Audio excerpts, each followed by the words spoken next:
Boa noite, professor. Um resultado expressante, né? Desde o ano passado contra o Atlético, que o Bahia não tem essa diferença de 2, 3 gols no jogo, mas um primeiro tempo que, se não fosse aquele gol no finalzinho, talvez deixasse o torcedor bastante frustrado com o que aconteceu aqui.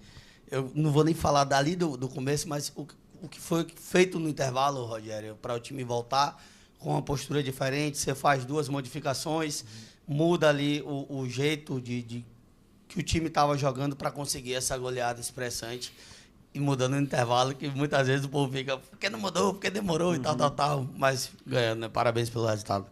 Boa noite. Eu acho que o time construiu bem, tocou bem, conseguiu. O Cruzeiro, diferentemente do Flamengo, marca muito pressão e 4-3-3, né?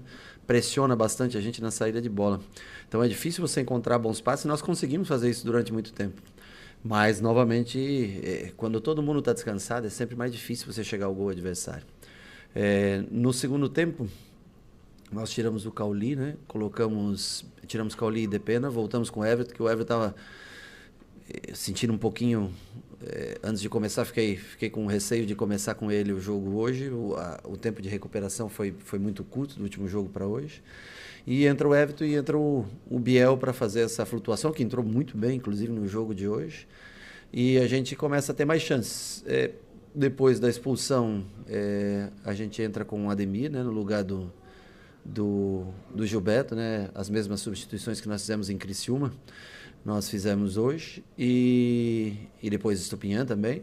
Eu acho que nós daí conseguimos ter mais volume de jogo, da amplitude no campo, mas o time construiu bem no primeiro tempo, mas teve poucas chances reais de gol, não teve tantas chances reais de gol.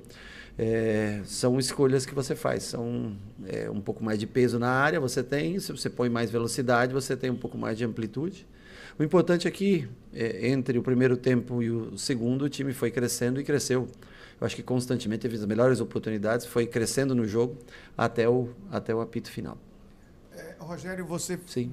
percebe bastante atenção à sua coletiva lá no Rio de Janeiro, pós-jogo com a equipe do Flamengo, você sentia não só o resultado, mas a situação psicológica que poderia acontecer. Sim, verdade. Como é que você trabalhou esse grupo com pouco tempo, obviamente, mas trabalhou principalmente essa parte psicológica do grupo? Em matéria de recuperação, foi muito mais vídeo e conversa e descanso, porque o time que iniciou praticamente foi o mesmo, né? Dos 10 que jogam na linha 9 foram repetidos, então foi mais focado em descanso e tudo em correção por vídeo e uma movimentação de 10 minutos num 10-0 ontem, que nós tentamos ajeitar a equipe, ajustar alguma coisa da equipe para esse jogo. E que eu frisei para eles que a importância desse jogo ia decidir muito do nosso caminho na competição, né? Se a gente conseguiria se manter lá no G4 ou se a gente cairia um pouco mais para o meio da tabela. Então, contra o Flamengo, eu acho que nós merecíamos uma sorte melhor, porque o time jogou bem. Hoje o time faz um grande segundo tempo, tem um primeiro tempo que o Cruzeiro traz dificuldades para qualquer time, porque é um bom time o Cruzeiro. É muito bem treinado o Cruzeiro, é bem armado o Cruzeiro. E nós sabíamos que ia ser difícil, mas eu acho que mentalmente foram muito fortes, porque, mais uma vez, o banco, né, entra e faz uma diferença muito grande.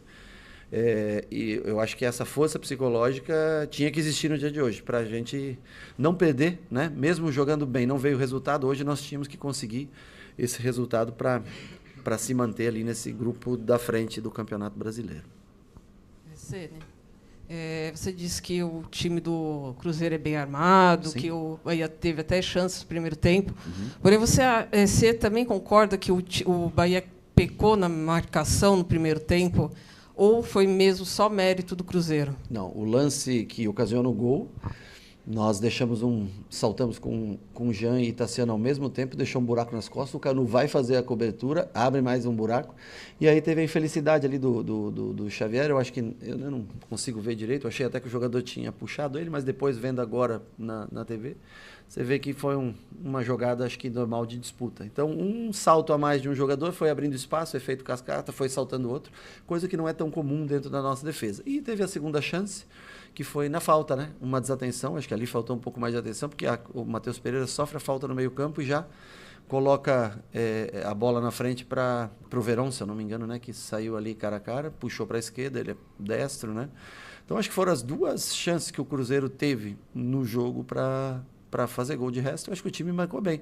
E é muito difícil você não oferecer uma oportunidade ao adversário, né? Mas sempre podendo, logicamente, evoluir, sempre melhorar. Nesse salto com Tassiano e Jean Lucas junto, a gente não pode, porque senão fica um espaço muito grande nas costas entre o meio-campo e a zaga. É aí onde o Canu salta e a bola acaba entrando entre linhas. Boa noite, Rogério. Parabéns pelo triunfo. Me chama muita atenção a sustentação de ideias que você tem no seu trabalho. Eu vou trazer 2 exemplos aqui. O Bahia, o torcedor vem sempre pedindo: queremos atacante de beirada, queremos velocidade, queremos aceleração para pressionar o adversário. E você mantém a sua ideia de manter o seu meio-campo com troca de passes, porque você entende que o seu time entrega melhor assim. Contra o Criciúma, teve um jogador a menos também do lado de lá, e você fez a mesma troca, colocou o Ademir, tirou o Gilberto, e hoje a mesma coisa. Exato. No jogo contra o Criciúma não teve tanta efetividade, acredito eu, quanto você esperava, mas hoje já mostrou que a situação trouxe uma visibilidade diferente para a ideia que você teve. Você acredita que o segredo do sucesso, você analisando, o torcedor vai analisar, a imprensa vai analisar, mas você enquanto treinador, você acredita que o segredo do sucesso está em confiar nas suas convicções e fazer com que seu grupo acredite nisso também? Primeiro que a tua observação, a tua pergunta é ótima e a observação também. Contra o Criciúma, eu acho que nós não erramos em abrir os jogadores, botar referências. Nós erramos na execução, porque nós começamos a finalizar pelo centro, sendo que nós tínhamos essa referência. E o gramado, você tem que levar muito em consideração. Ontem eu assisti Criciúma e Botafogo. O gramado estava em excelentes condições. Talvez teria ajudado a gente. Estava sol, um dia bonito, né? Naquele dia choveu muito, o gramado ficou encharcado.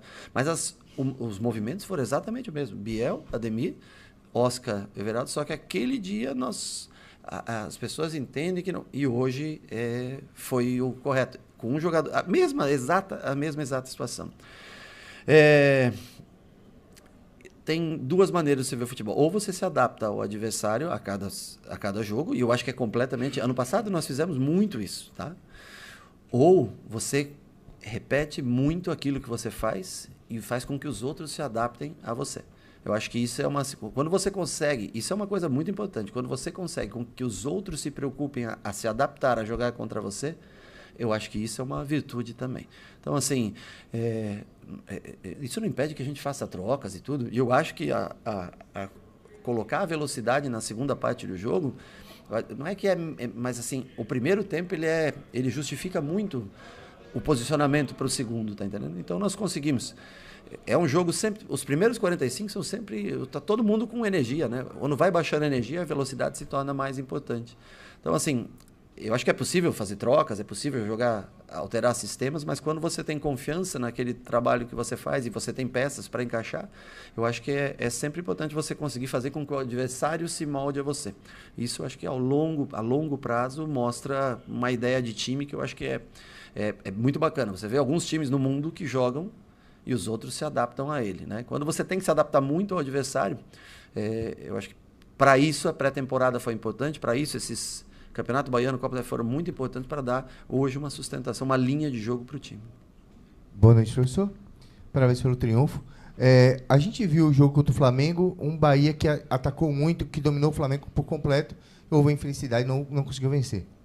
Hoje, eu já senti o time com uma rotação um pouco abaixo por conta do desgaste de um jogo quinta e um jogo domingo, e aí já vai ter, logo em sequência, um jogo na quarta. Até que ponto, fisicamente falando, que a gente vê que, por exemplo, hoje o senhor poupou o Everton de começo e depois trocou o Cauli pelo Everton, fez o time andar um pouco mais. Até que ponto esse time vai ter gás para aguentar até a segunda parte da janela, onde poderão chegar ou não reforços para poder manter a sua ideia de jogo? Vou ser sincero, essa é uma pergunta que eu me faço todos os dias e torço para que a gente consiga. Mas confesso que quando vem jogo de 3 em 3 dias, né, é difícil para qualquer um, não é só para nós não que é difícil para todos os times que jogam.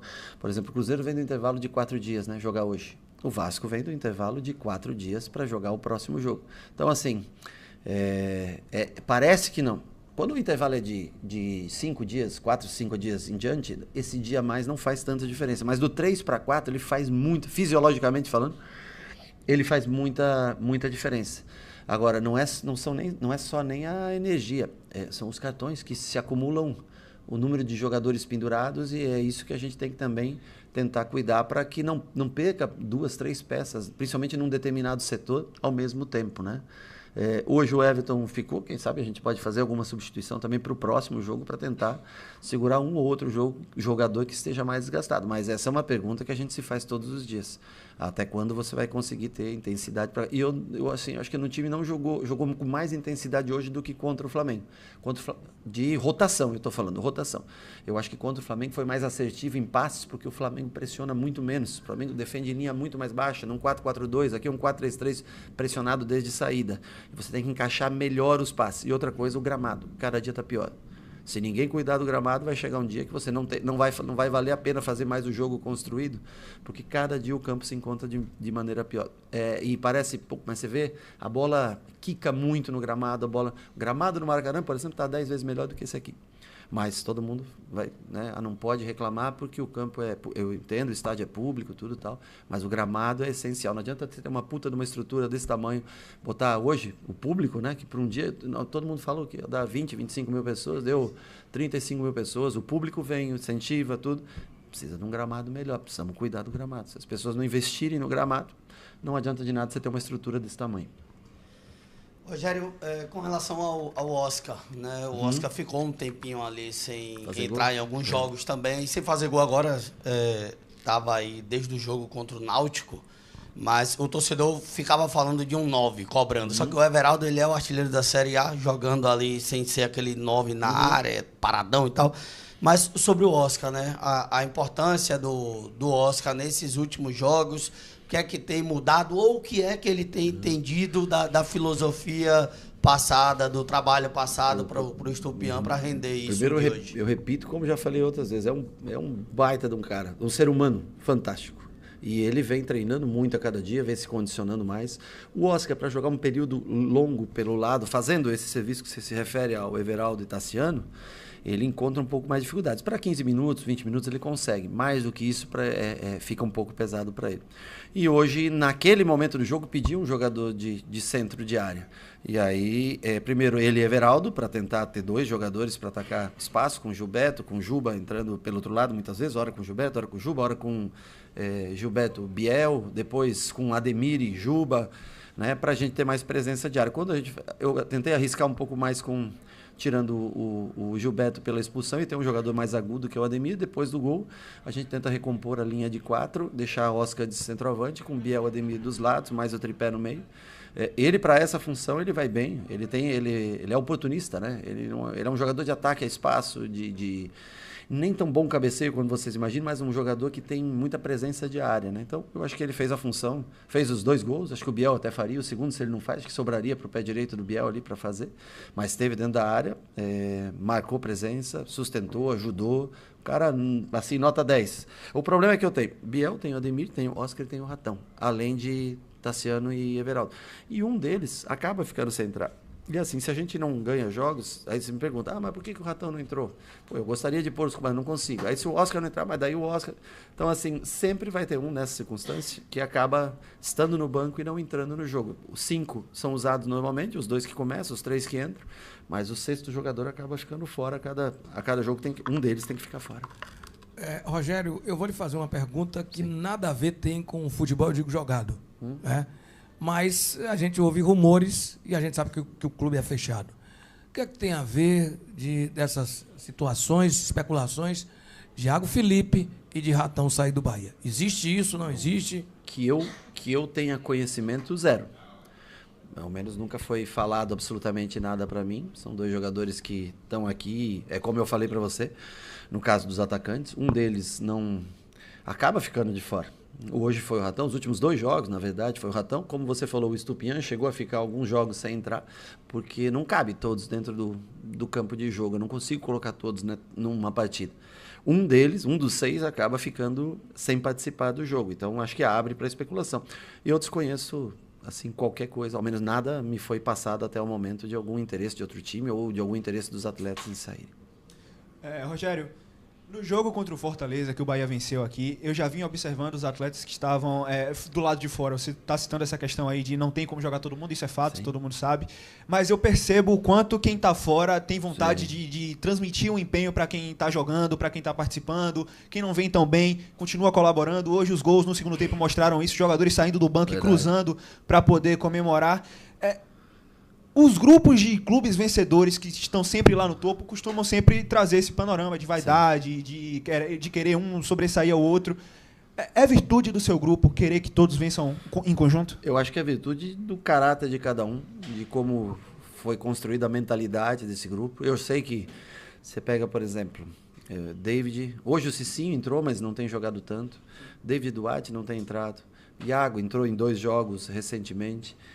Mas tem mais o Ratão fora alguns jogos. Então, assim, eu sei que pesa muito para esse cara, mas eu acho que o bom ambiente, uma fase vencedora, uma fase que você se encontra na parte de cima da tabela, atenua muito a falta de minutos. Claro que o futebol é o esporte coletivo mais individual que existe, porque é um esporte para 11 que você quer fazer parte daqueles 11. Se você não faz, em tese, você não tem uma felicidade plena. Mas eu acho que isso ameniza muito com a amizade, com a parceria, com o bem-estar de todos que trabalham nesse clube. A pergunta sobre o Cauli, professor. Sim.